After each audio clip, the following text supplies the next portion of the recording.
BJP के राष्ट्रीय अध्यक्ष और केंद्रीय गृह मंत्री अमित शाह के दौरे को लेकर सियासत भी गर्मा गई है। कांग्रेस ने आरोप लगाया है कि छत्तीसगढ़ की बीजेपी सरकार रिमोट कंट्रोल से चल रही है। छत्तीसगढ़ में तो भारतीय जनता पार्टी की जो सरकार है वो रिमोट से चल रही है।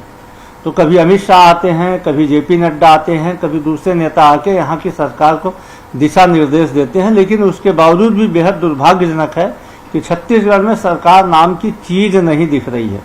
कानून व्यवस्था बदहाल हो चुकी है। हत्या, लूट, डकैती, बलात्कार के मामले में छत्तीसगढ़ का पिछले 1 साल का जो ग्राफ है, राज्य बनने के बाद कभी इतना ज़्यादा नहीं था। लेकिन दुर्भाग्यजनक है कि सत्ता में बैठे हुए हुक्मरान सिर्फ भ्रष्टाचार में लिप्त हैं। सरकार के 1 साल पूरा होने पर शायद सरकार जनता के बीच रिपोर्ट कार्ड पेश करेगी और 1 साल में किए कार्यों का रिपोर्ट कार्ड में उल्लेख होगा। तो वहीं से लेकर अलग अलग जिलों में 20 दिसंबर तक कार्यक्रम का भी आयोजन होगा। स्वच्छता पखवाड़े के अलावा स्वच्छता दीदी उत्सव मनाया जाएगा। बड़ी खबर है, सरकार के 1 साल पूरा होने पर शायद सरकार जनता के बीच रिपोर्ट कार्ड पेश करेगी। मोदी की एक एक गारंटी को पूरा करने का काम हमारी सरकार कर रही है।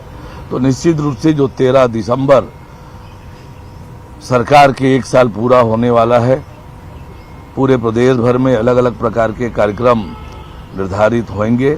सरकार अपनी रिपोर्ट कार्ड भी जारी करने वाली है। पार्टी के राष्ट्रीय अध्यक्ष जगत प्रकाश नड्डा जी का कार्यक्रम निर्धारित होने वाला है। तो निश्चित रूप से सरकार की दृष्टि से ये तैयारियां की जा रही है। खबर बिलासपुर से है, जहां सड़क पर महिला से मोबाइल की लूट का मामला सामने आया। बाइक सवार बदमाशों ने लूट की वारदात को अंजाम दिया। सिटी कोतवाली थाना इलाके की घटना बताई गई है। पीड़ित ने थाने में की शिकायत। घटना का सीसीटीवी सामने आया है। वीडियो सोशल मीडिया पर वायरल हो रहा है। खबर बिलासपुर से है, जहां सड़क पर महिला से मोबाइल लूट की घटना सामने आई है। बाइक सवार बदमाशों ने वारदात को अंजाम दिया। सिटी कोतवाली थाना इलाके की पूरी घटना है, जहां पीड़ित ने थाने में शिकायत की और घटना का सीसीटीवी भी सामने आया है। वीडियो सोशल मीडिया पर वायरल हो रहा है।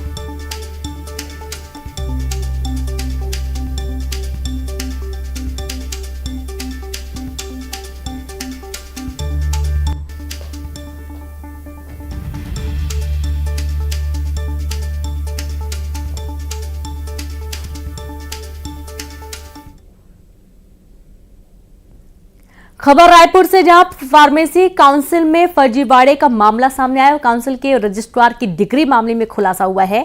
छत्तीसगढ़ स्टेट फार्मेसी काउंसिल में फर्जीवाड़े का आरोप लगा है। काउंसिल के रजिस्ट्रार की डिग्री फर्जी होने का आरोप लगा, जहां आईपीए के स्टेट कोऑर्डिनेटर ने जांच की मांग की है। फर्जीवाड़े की जांच की कॉपी गायब कराने के आरोप लगाए गए हैं। बड़ी जानकारी आपको दे रहे हैं रायपुर से, जहां फार्मेसी काउंसिल में फर्जीवाड़े का मामला सामने आया। काउंसिल के रजिस्ट्रार की डिग्री मामले में यह खुलासा हुआ है। छत्तीसगढ़ स्टेट फार्मेसी काउंसिल में फर्जीवाड़े का आरोप लगा। काउंसिल के रजिस्ट्रार की डिग्री फर्जी होने का आरोप लगा है। आईपीए के स्टेट कोऑर्डिनेटर ने जांच की मांग उठाई है, जहां फर्जीवाड़े की जांच की कॉपी गायब कराने के आरोप भी लगाए गए हैं। जो एफआईआर के आदेश हुए थे फार्मेसी काउंसिल के रजिस्ट्रार की अनुशंसा पे, उस पे शिकायत में रजिस्ट्रार ने खुद दस्तखत किए थे।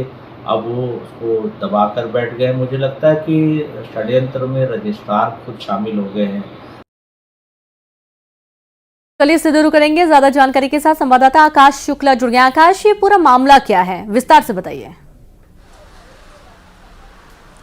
देखिए, छत्तीसगढ़ स्टेट फार्मेसी काउंसिल में दरअसल 5000 से अधिक जो है वो रजिस्टर्ड जो पंजीयन वो है जो फर्जी है। फर्जी प्रमाण पत्र के आधार पर फार्मेसी का पंजीयन कराया गया था और ये मामला मध्य प्रदेश के समय से भी शुरू हुआ। जब छत्तीसगढ़ अलग हुआ उसके बाद धीरे धीरे करके ये संख्या 5000 से अधिक हो गई। अब इसकी जांच को लेकर इससे पहले भी जो है एफआईआर कराने के आदेश पूर्व में जो रजिस्ट्रार थे वो दिए गए थे, लेकिन जो है अब तक के किसी तरीके से कार्रवाई नहीं की गई है। मामला अब दबाने का आरोप लगा है इंडियन इंडियन मेडिकल एसोसिएशन और इंडियन फार्मासिस्ट एसोसिएशन दोनों ने मिलकर जो है वो शिकायत की। इसके साथ ही बड़ा आरोप, जो गंभीर आरोप लगता है वो यहाँ के रजिस्ट्रार पर लगता है। यहाँ के जो रजिस्ट्रार है उन पर आरोप लगा है अश्वनी गुर्देकर पर कि उन्होंने जो है वो इस पर लीपापोती करके जो है पूरा कागजात जो है वो हटा दिया है। इसके साथ ही उनकी डिग्री पर भी जो है वो फर्जी होने का आरोप लगा है। शासन से शिकायत की गई है और इसकी जांच की मांग की जा रही है। हालांकि इससे पहले भी जांच की मांग जो है स्वास्थ्य मंत्री से, स्वास्थ्य सचिव से की गई थी,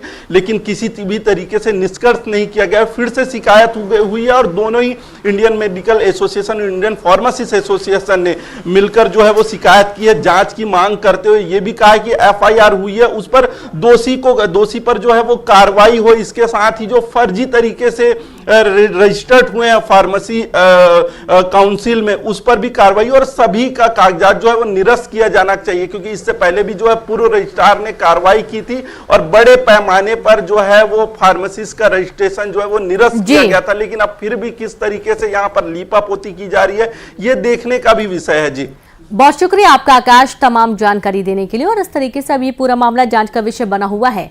आगे बढ़ेंगे, बात करेंगे बलरामपुर से खबर की, जहां दल से बिछड़े हाथी का जमकर उत्पात देखने को मिला है। बिशनपुर गांव में हाथी ने जमकर उत्पात मचाया। 2 किसानों को घरों को हाथी ने तोड़ दिया।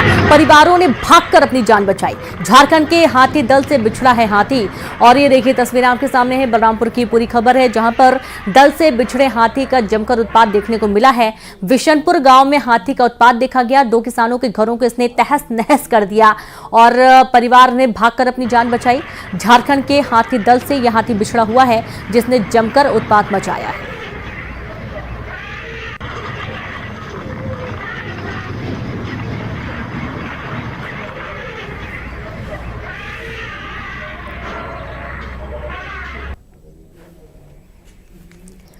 तो आप तस्वीरें देखिए और अंदाजा लगाइए कि कितनी भीषण, कितना डर का माहौल इसने बना रखा है इलाके में। और ग्रामीणों के 2 घरों को इसने निशाना बनाया। जो ग्रामीण थे, जो परिवारजन थे, वो भागकर अपनी जान बचाए। पूरा सामान इसने तहस नहस कर दिया। घर आप देखिए पूरा टूट चुका है और अब ग्रामीणों के सामने संकट खड़ा हो चुका है कि हाथी कब ना किसके घर में दस्तक दे।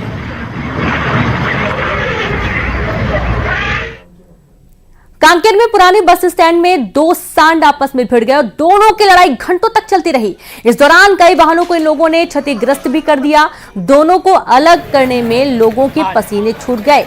लोग अलग करने की कोशिश करते रहे, डंडे बरसाए गए, अब इन्हें भगाने की कोशिश की गई, लेकिन ये सांड नहीं माने। देखिए पानी भी डाला जा रहा है, डंडों से वार किया जा रहा है, उसके बावजूद ये सांड है जो कि एक दूसरे पर बार बार हमला करते रहे।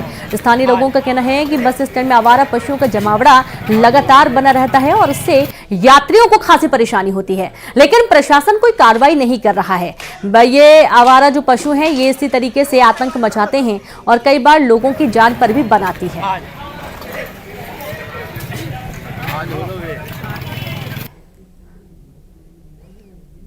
बलरामपुर में भालू का झुंड सड़क पार करता हुआ दिखाई दिया, जहां भालू के झुंड को देख सड़क पर मौजूद लोग दहशत में आ गए। मोरे माँ कसम इतना भालू है बे, मोरे माँ कसम इतना भालू है बे, मोरे माँ कसम इतना भालू है बे। तो लोगों ने इसका वीडियो बना लिया और ये वीडियो अब सोशल मीडिया पर वायरल हो रहा है। उधर वन विभाग ने भालुओं को लेकर लोगों को सतर्क रहने के लिए कहा है। रामानुजगंज वन परिक्षेत्र में भालुओं का झुंड घूम रहा है। मोरे माँ कसम इतना भालू है बे, मोरे माँ कसम इतना भालू है बे। कांकेर से खबर है, जहां पर 8 फीट